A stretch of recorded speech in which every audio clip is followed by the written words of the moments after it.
It is 1849, and a British archaeologist named Austin Henry Laird is standing in front of a mound of dirt in northern Iraq, about to dig into what he thinks is just another hill. Under it, the Palace of Nineveh, and a library of 30,000 clay tablets that a king named Ashurbanipal built almost 27 centuries before Laird was born. One of those tablets holds the oldest flood story ever recorded. It predates the Bible's version by more than 1,000 years. That is Iraq in one sentence. Dig anywhere, and you will hit something that changed the world. Laird wasn't even the first to try. French and British teams had been racing each other across this stretch of desert for decades, hauling winged bulls and stone reliefs out of the ground and shipping them back to museums in London and Paris, often with barely a receipt left behind. A lot of what the world calls world history was quite literally dug out of Iraq and carried somewhere else to be displayed. That detail matters more than it sounds like it should, and it will come back later in this video. Iraq sits between two rivers, the Tigris and the Euphrates, in the region the Greeks called Mesopotamia, which just means the land between the rivers. Today it holds about 46 million people, more than the population of Canada packed into a country slightly smaller than California. Baghdad alone is home to over 7 million of them, a city where you can stand in traffic that looks like any modern capital, 3 miles from ruins that are older than the concept of a capital city itself. This is Iraq. The question was never whether this is the cradle of civilization. Every textbook already tells you that. The real question is what that cradle is standing next to now. Checkpoints, reconstruction cranes, and a population that has had to become the most resilient people on the planet just to keep the lights on. Here's the part almost no visitor expects. In a country people associate with sand and heat, the South holds one of the largest wetland systems in the Middle East. The Mesopotamian marshes, home to the Marsh Arabs, were nearly drained to nothing under Saddam Hussein in the 1990s as a form of collective punishment after the 1991 uprising. Locals call what happened an ecological execution. After 2003, tribes broke the dams themselves by hand, without waiting for a government program. Water came back, buffalo came back, reed houses that look unchanged since Sumerian times came back. UNESCO listed the marshes as a World Heritage Site in 2016, both for the ecosystem and for the archaeological sites buried inside it, including the ruins of Ur and Uruk. A people erased a punishment with their own hands before the rest of the world even finished writing the report on it. Now, the part almost nobody puts in the same sentence as Iraq. This is also the birthplace of writing. Cuneiform, the first known writing system on Earth, came from Sumerian scribes in this exact region around 3400 BCE. The first law code, the Code of Hammurabi, was carved into a stone pillar here around 1754 BCE, and it is still on display in the Louvre, not in Iraq, which is its own complicated story about who gets to keep the world's oldest documents. Daily life in Iraq runs on tea, bread, and family, roughly in that order. Cha comes strong, sweet, and constant, served in small glass cups from the moment a guest sits down until long after they've said they really do need to leave. Refusing a second cup is basically a small act of rebellion nobody recommends. Food leans hearty and slow-cooked. Mazgoof, carp split open and grilled upright beside an open fire, is treated less like a dish and more like a national identity, especially along the riverbanks of Baghdad, where restaurants have served it for generations. Dolma, vegetables and grape leaves stuffed with rice and meat, shows up at nearly every family table. And klesha, a date-filled cookie, is the taste most Iraqis abroad say they miss the most. It isn't a small thing. Food memory is one of the strongest threads connecting a diaspora scattered across Detroit, Sweden, and Jordan back to a home many haven't seen in decades. Summers are brutal, regularly crossing 45 degrees Celsius or about 113 Fahrenheit in Baghdad and Basra. Streets empty out in the early afternoon and refill after sunset, when the city genuinely comes alive. Markets, tea houses, and street vendors running well past midnight because nobody in their right mind wants to be outside at 2 p.m. in July. Traffic in Baghdad is its own institution. Checkpoints that used to be daily necessities during the worst years are still part of the rhythm of getting anywhere, alongside the ordinary chaos of a city rebuilding its infrastructure faster than its road planning can keep up. Weekends run on a different clock too. Thursday night is the real start of the weekend in most of Iraq, closer to what a Friday night feels like in the West, since Friday is the holy day and Saturday often still involves work or errands. Wedding halls book out for months in advance, and a single Iraqi wedding can run for days, loud enough that neighbors 2 streets over know exactly whose daughter just got married. Nobody complains. Everybody just assumes their own turn is coming eventually. Family structure still runs the show here more than any government ministry does. Multi-generational households are common, not rare, with grandparents, parents, and kids often sharing the same building or the same street. Fridays function the way Sundays used to in a lot of Western countries. Family lunch, extended visits, kids running between apartments that all belong to the same tribe of cousins. Decisions about marriage, work, and even where to live still root through the family in ways that can look either suffocating or deeply supportive, depending on who you ask and which day you catch them on. Animals show up on Iraqi streets in ways that surprise a lot of visitors. Stray cats are everywhere in Baghdad and treated with a kind of casual tolerance, fed scraps outside restaurants without much ceremony. In the south, water buffalo are basically part of the family for marsh Arab households, providing milk, and by extension, the region's famous Gaimar cream, in a relationship that hasn't fundamentally changed in thousands of years. Yes, this is the part people are actually curious about. Who are Iraqis really underneath the news footage? Iraq is not one culture wearing one face. Arabs make up the majority, but Kurds hold an entire autonomous region in the north, with their own government, their own language, and a rapidly growing city in Erbil that looks nothing like the Iraq most outsiders picture. Add Turkmen, Assyrians, Yazidis, Armenians, and marsh Arab communities, and you get a country that has always been a mosaic, sometimes a peaceful one, sometimes a fractured one, but never a single story. The deeper truth is this: Iraqi identity has had to survive an enormous amount of pressure to prove itself. Decades of sanctions, war, and displacement forced an entire generation to rebuild a sense of who we are from scratch, city by city, sometimes street by street. Baghdad's Mutanabi Street, the historic book market named after a 10th century poet, was destroyed by a car bomb in 2007. Booksellers rebuilt it within weeks because in a country that invented writing, a street without books felt unacceptable. That single fact says more about Iraqi identity than almost anything else in this video. Music carries a similar weight. The maqam, a centuries-old vocal and instrumental tradition built on modal scales, is treated by many Iraqi musicians almost like a sacred inheritance, passed teacher to student in a chain some trace back to the Abbasid court. UNESCO recognized Iraqi maqam as part of humanity's intangible cultural heritage in 2003, the same year the country entered one of the most destabilizing periods in its modern history, a coincidence nobody in Iraq finds particularly funny. The weight of history here is not decoration, it is structural. Baghdad itself was once the intellectual capital of the entire known world. In the 8th and 9th centuries, under the Abbasid Caliphate, the city built the House of Wisdom, a library and translation center that pulled in Greek, Persian, and Indian texts, and turned Baghdad into the place where algebra, modern optics, and major advances in medicine were formalized. Then in 1258, Mongol forces under Hulagu Khan sacked the city. Legend says the Tigris ran black with ink from the number of books thrown into it. Historians still debate whether that detail is literal or symbolic. Either way, it marks the end of what many call the Islamic Golden Age's center of gravity.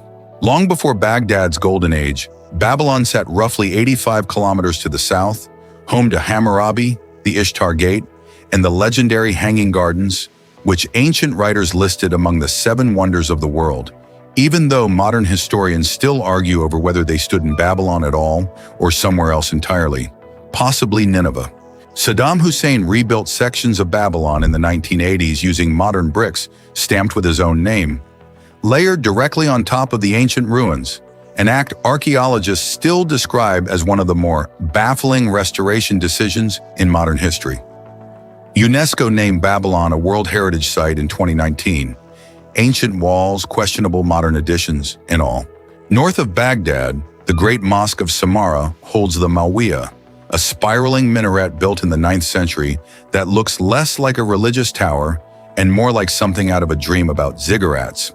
It survived over 1,000 years of history intact, only to be damaged by an explosion in 2005 during the height of the insurgency, a detail that captures, in one building, the entire arc of this country's last 2 decades. Fast forward to the 20th century and the list gets heavier. The Iran-Iraq War from 1980 to 1988, which killed an estimated 500,000 to 1 million people combined on both sides. The 1991 Gulf War, 13 years of international sanctions, the 2003 invasion and the sectarian violence that followed. Then, starting in 2014, the rise of ISIS, which seized Mosul, Iraq's second-largest city, and held it for nearly 3 years before a brutal, months-long battle in 2016 and 2017 leveled much of the old city to retake it. That is not a resume most nations could survive intact. And yet Mosul today has a university operating again.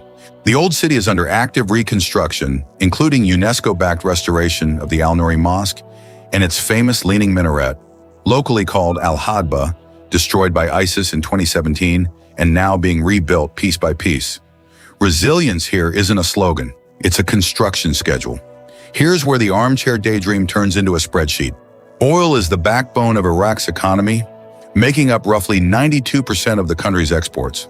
Iraq sits on some of the largest proven oil reserves on Earth, and yet ordinary people still deal with rolling power cuts that force households to pay separately for private generator subscriptions, on top of their regular electricity bill, just to keep the lights on through a 45-degree summer.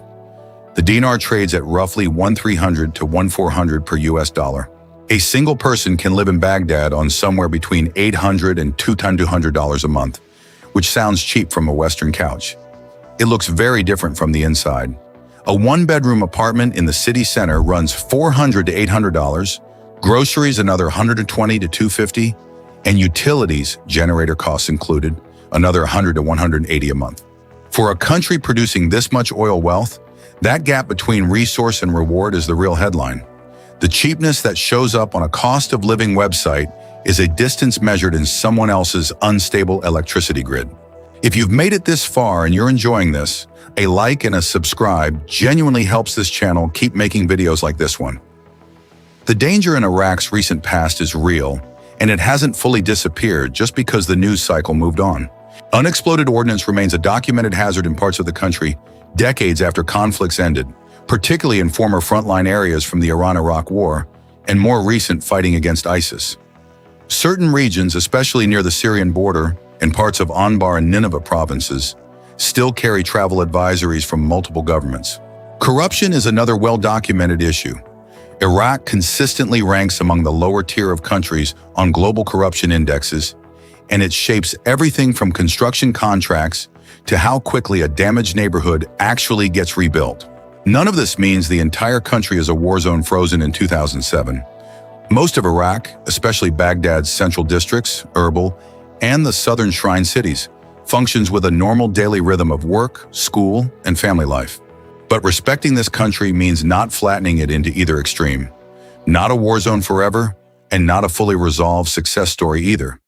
It's somewhere in between, and that in between is where most of the 46 million people here actually live their lives. Now, for the part that gets buried under everything else, Iraq is staggeringly beautiful in ways most footage never shows. The ziggurat of Ur, built around 2100 BCE for the moon god Nana, still stands in the southern desert, older than the Great Pyramid of Giza's most famous neighbors, and remarkably intact after 4,000 years. Nearby, archaeologists believe Ur may be the birthplace referenced for the biblical figure Abraham, a claim that draws pilgrims and historians from 3 major world religions to the same patch of desert.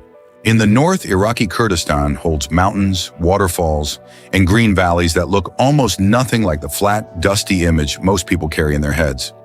The Hamilton Road, cut through the Zagros Mountains, winds past cliffs and rivers on the way toward the Iranian border.